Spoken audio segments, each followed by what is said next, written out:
Imagine. You go to bed in an ordinary town, where the evening was minus 20 degrees Celsius, cold, but bearable. And you wake up, in an icy hell. Your walls are covered with a thick layer of frost, soap bubbles instantly turn into an ice ball, and outside the window it is minus 63 degrees Celsius, colder than Mars. The doors do not open, they are frozen tightly into the frames. Cars are just shapeless blocks of ice with wheels. Even your breath freezes in the air, falling to the floor as crystal dust. This is not a script for a science fiction movie.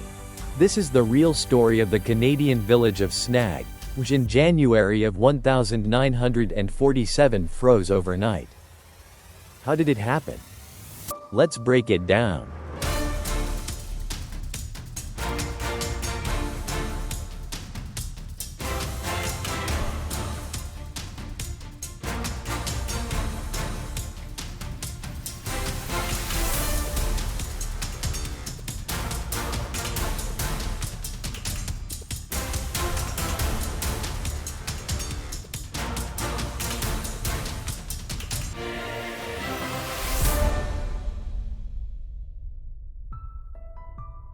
That winter, two fronts collided over Canada.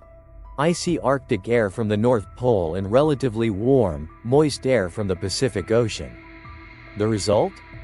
An atmospheric trap. The temperature dropped to minus 63 degrees Celsius in just a few hours. The humidity was close to 100%, so every breath the residents exhaled instantly turned into ice crystals. The wind intensified the feeling of cold. It felt like below minus 70 degrees Celsius. Scientists call this phenomenon a polar vortex, when the Arctic cold breaks through far to the south. But in the year 1947, nature showed its cruelest face. Life in an ice prison. The residents of Snag woke up in another world. Water froze in buckets in minutes, even inside their houses. The walls and ceilings were covered with frost from the inside. People scraped the ice with knives, but it grew again. Cars and equipment broke down, metal became brittle, rubber cracked. Going outside without protection threatened instant frostbite. Skin turned black in a matter of minutes. But the worst thing, lack of heat. There was a catastrophic shortage of firewood, and people burned furniture, books, everything that could burn. How did they survive? Babies were wrapped in fur coats and placed next to a hot stove. In this way, parents fought for the health of their children. They slept side by side, this way they kept their bodies warm. They cooked food on one fire. Soups were cooked for days, because any cooling turned the food into ice. They did not go out without a mask, otherwise their lungs could freeze when inhaling. Could this have killed everyone? Yes. But miraculously, not a single person died in Snag, although there were cases when people spent hours in the cold and survived.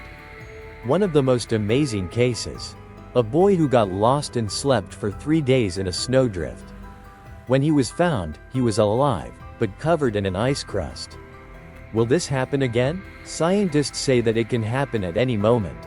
Global warming does not cancel extreme frosts. On the contrary, due to climate change, the polar vortex becomes unstable and can break through to unexpected regions. In 2019, in the United States, due to such a vortex, the temperature in Chicago dropped to minus 50 degrees Celsius. And in 2021, people froze in Texas, a state where snow occurs once in decades. So the story of Snag is not just a scary story, but a warning. Conclusion. Nature is always stronger. This village survived. Its inhabitants survived the hellish cold, and their stories became legend. But this case reminds us, man is not the king of nature, but only its guest. And if one night you hear a strange crackling outside your window, maybe it's not the wind. Maybe it's ice.